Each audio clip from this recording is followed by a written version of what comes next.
This is Rue with your latest news from Branson. I tell you what, guys, this eclipse is getting darker and darker by the minute. And if you can hear in the background, the birds don't quite know what to do. They're trying to bed down because they're confused. I'm going to be quiet and hopefully the highway noise will go down so you can hear what the birds are doing.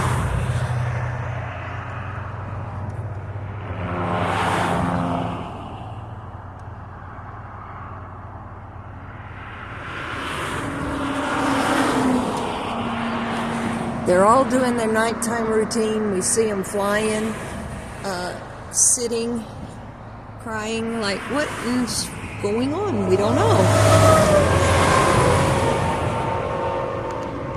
So just any minute now, it'll be total eclipse here in Branson area. Let's just give it just a minute. I'll come right back.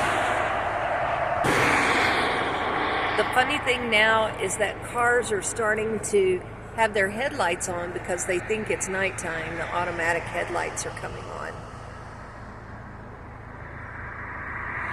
And we'll come right back at you in a minute. We're already past it. Well, guys, I don't know if it's showing on the phone, but we just went through the total eclipse in Branson, Missouri area, and it was pretty sweet. I hope you enjoyed it wherever you are in the United States, but here it was just really cool to have the second eclipse in 7 years. Eclipse 2024 has come and gone for us. This is Rue with your latest news from Branson.